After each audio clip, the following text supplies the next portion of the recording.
Hello friends. तो आज का टॉपिक है the force between two charge objects when the space between them is partially filled by a dielectric medium.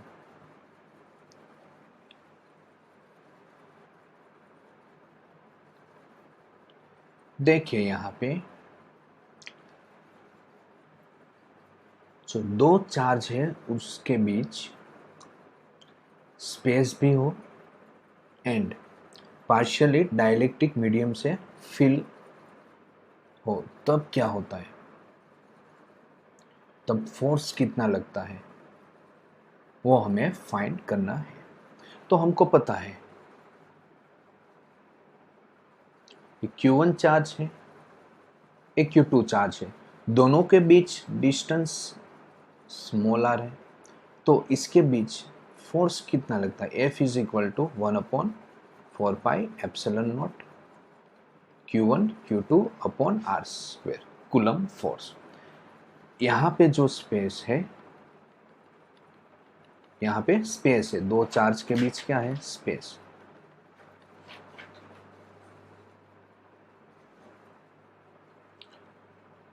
Okay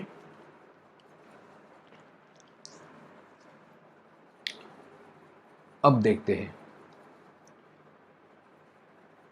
दो charge Q1 और Q2, इसके बीच हम dielectric constant रखते हैं। ओके अभी उसके दो चार्ज के बीच डिस्टेंस कितना है, r। तो देखते हैं इसके बीच कितना फोर्स होता है।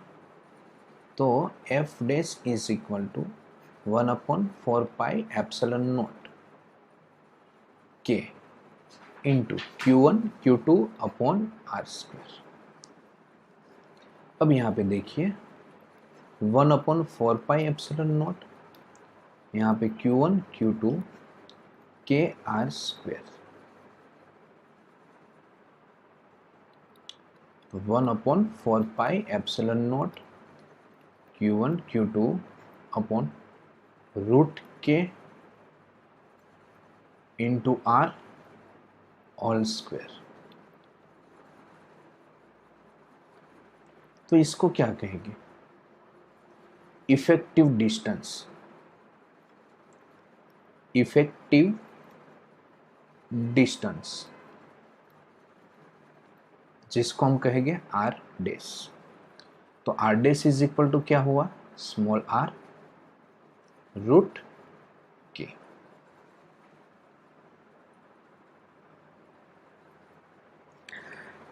चलो अब यहां पे हम देखते हैं, यहां पे आप देखो तो क्या है, स्पेस।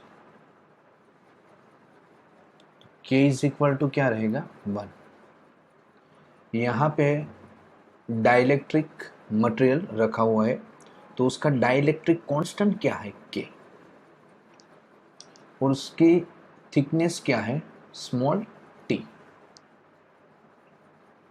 तो यहां पे हम लिख सकते हैं डिस्टेंस टी रूट के।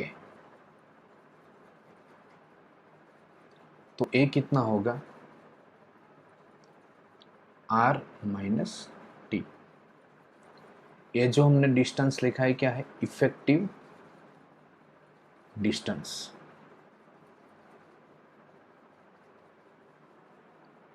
चलो तो टोटल डिस्टेंस कितना हुआ, तो d इज इक्वल टू लिख सकते हैं R minus T plus T root के।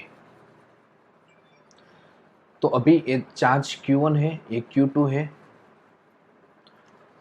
तो अभी कूलम्स लॉ अप्लाई करें तो कूलम फोर्स कितना होगा, F is equal to 1/4πε0 Q1 Q2 upon R minus T plus T root के होल स्क्वायर। तो ये अपना हो गया फॉर्मूला। हम कब यूज करेंगे, तो the force between two charge object when the space between them is partially filled by dielectric medium. Dielectric medium है, उसके द्वारा दो चार्ज है, उसमें पार्शियली फिल, कुछ स्पेस होता है और कुछ डाइलेक्ट्रिक मटेरियल रखा हुआ होता है, तब दोनों चार्ज के बीच कितना फोर्स लगता है। यहाँ पे देखते हैं दो चार्ज है, Q1 है और एक Q2 है। Dielectric material K1, dielectric constant K1 है, इसकी थिकनेस है T1। K2 है, इसकी थिकनेस है T2 और एक K3 है, इसकी थिकनेस है T3। यहाँ पे स्पेस है,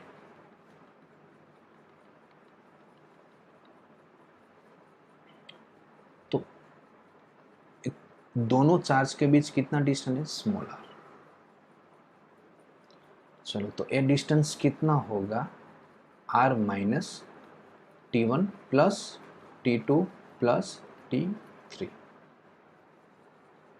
चलो दोनों चार्ज है, उसके बीच कितना फोर्स लगेगा वो हम देखेंगे। फोर्स कितना लगेगा, तो यहाँ पे F is equal to 1/4 pi epsilon naught Q1 into Q2 upon, अब यहाँ पे देखिए R minus T1 plus T2 plus T3 plus यहाँ पे इफेक्टिव डिस्टेंस कितना होगा, तो T1 root K1 plus T2 root K2 plus T3 root K3। तो यहाँ पे हम ऐड करेंगे T1 root K1 plus T2 root K2 plus T3 root K3 whole square. तो आगे यहाँ पे हमने क्या देखा था कि यहाँ पे एक ही डाइलेक्ट्रिक स्लैब है जिसका डाइलेक्ट्रिक कांस्टेंट कितना है, K। और यहाँ पे हमने क्या देखा कि डाइलेक्ट्रिक के 3 स्लैब है, 1, 2 और 3। वो ये दोनों जो चार्ज है Q1 Q2, यहाँ पे पार्शियली फील है डाइलेक्ट्रिक मटेरियल से। यहाँ पे स्पेस है, यहाँ पे डाइलेक्ट्रिक मटेरियल है, वो भी डिफरेंट है। तो दोनों चार्ज के बीच कितना फोर्स लगेगा, तो ये फॉर्मूला हम यूज कर सकते हैं। ओके, तो आपको ये समझ में आ गया होगा।